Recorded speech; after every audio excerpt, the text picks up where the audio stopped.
Hello guys, so आपण आज करणार आहोत आलू मटरची भाजी। त्यासाठी लागणार आहे साहित्य।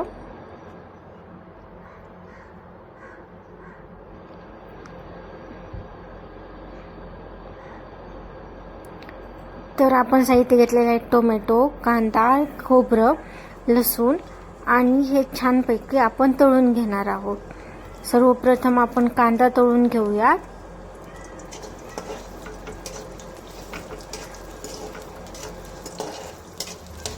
आता तो कांदा आपण मिक्सरच्या भांड्यात काढून घेणार आहोत। छानसा लालसर झाल्यावर आता आपला कांदा छान लाल होत आलेला आहे।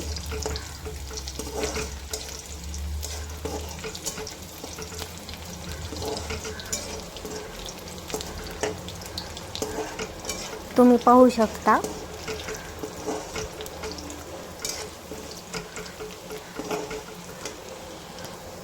सो आता आपण तो कांदा काढून घेतलेला आहे।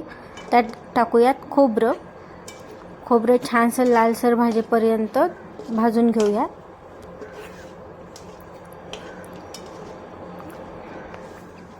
खोबरं पण आता आपण काढून घेऊयात।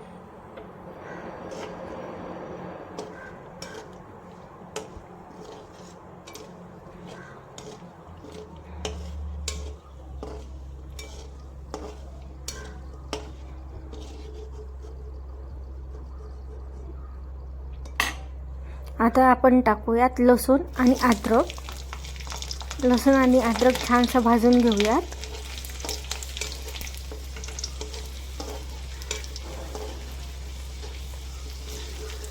लसूण आणि अद्रक छानसं भाजलेलं आहे। आता आपण त्यात टाकूयात टोमॅटो। टोमॅटो छानसा भाजून घेऊयात।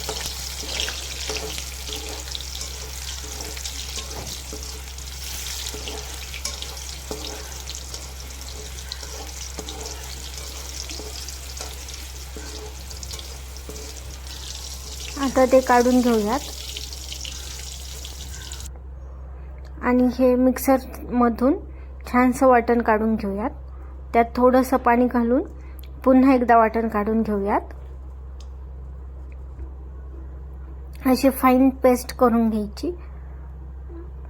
आता आपण कढई गॅसवर ठेवूयात। छानसं तेल तापल्यावर त्यामध्ये जिरे घालूयात। जिरं छानसं फुलून आणि तडतडून देऊयात। त्यानंतर आपण वेगवेगळे मसाले टाकूयात। मसाले लाल तिखट,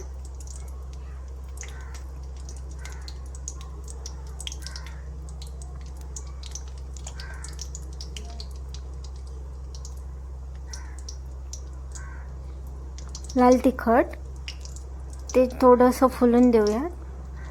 मग त्यात टाकूयात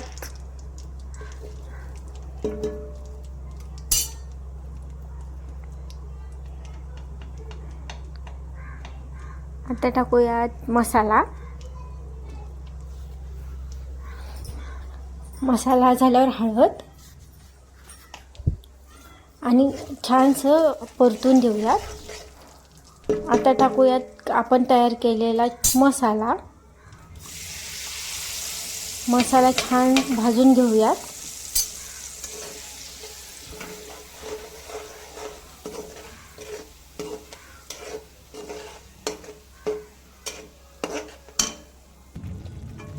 मसाला आपला भाजत आलेला आहे।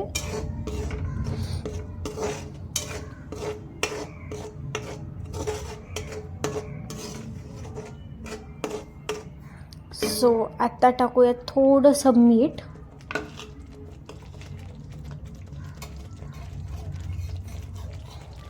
चवीपुरतं मीठ आणि थोडीशी धनेपूड। आता आपण त्यात टाकणार आहोत धनेपूड।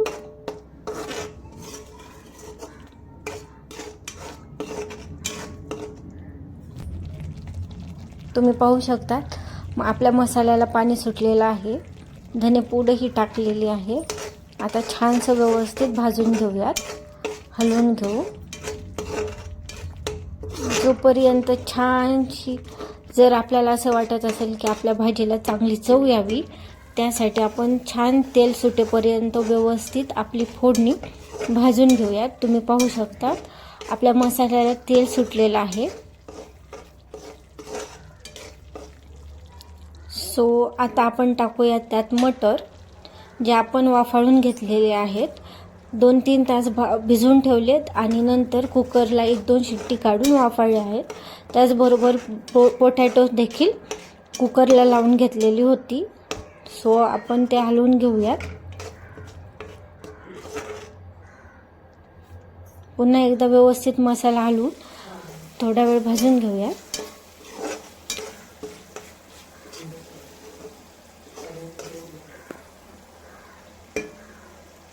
सो आता आपण त्यात टाकूयात पोटॅटो, जे आपण वाफाळून घेतलेली होती. आता ते मिश्रण देखील आपण व्यवस्थित परतून घेऊया.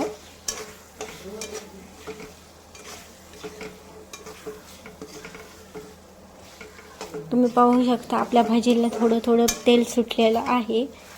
सो यस, आपली टेस्टी छानशी भाजी आपल्या खाण्यासाठी रेडी आहे. तुम्ही ही भाकरीसोबत किंवा पोळीसोबत देखील खाऊ शकता. सो यस, पाहू शकता त्या भाजीलाही तेल सुटत आहे.